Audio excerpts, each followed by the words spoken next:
Nama saya Adinda PM dengan NIM 20120111054. Jadi di sini saya akan menjelaskan tentang komposisi molekul sel. Sel merupakan kesatuan struktural yang memiliki fungsional. Bahan penyusun sel ada protoplasma. Massa yang mempunyai tanda-tanda hidup. Protoplasma juga sebagai struktural kimiawi.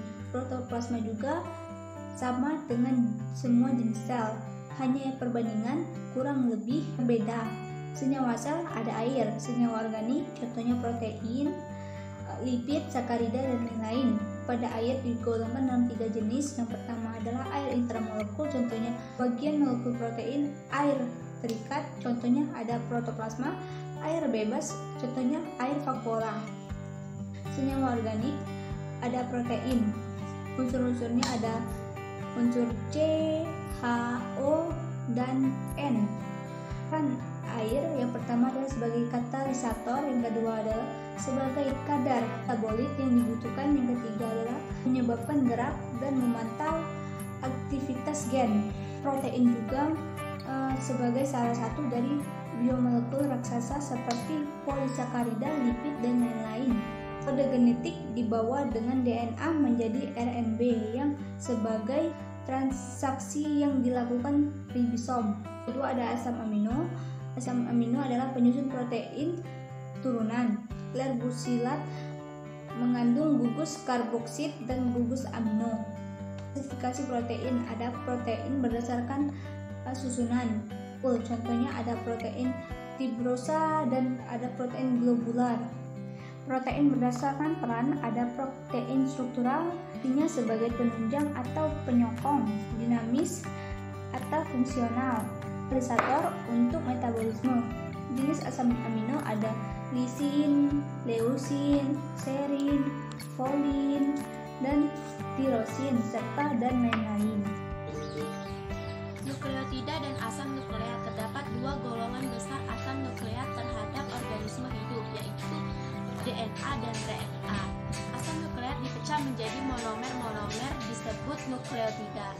Nukleotida tersusun dari 3 bagian, yaitu gula pentosa, gugus basa nitrogen heterosklik, dan gugus fosfat.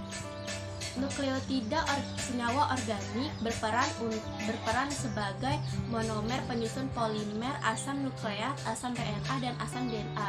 Keduanya merupakan biomolekul terpenting penyusun makhluk hidup di bumi. Nukleotida mengandung zat kimia yang berbentuk nukleotida trifosfat. Nukleotida berpartisipasi dalam transduksi sinyal seluler. Nukleotida adalah salah satu subunit beberapa kofaktor seperti ROA, FAD, FMN, NAD, NAD+.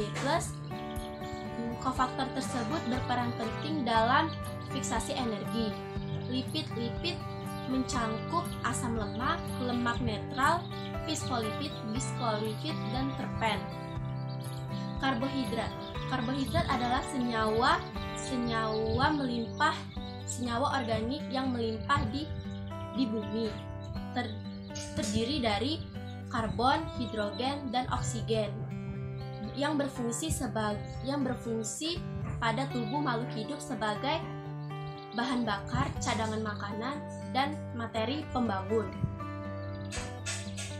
Bentuk molekul karbohidrat yang paling sederhana disebut monosakarida. Bentuk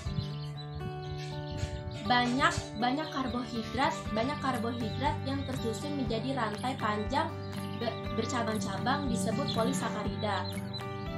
Gabungan 2 monosakarida disebut disakarida. Gabungan beberapa monosakarida disebut oligiosakarida. Sakarida terbentuk dari monosakarida. Beberapa monosakarida membentuk polisakarida. Polisakarida dibedakan menjadi dua golongan. Yang pertama, struktural dan nutrien.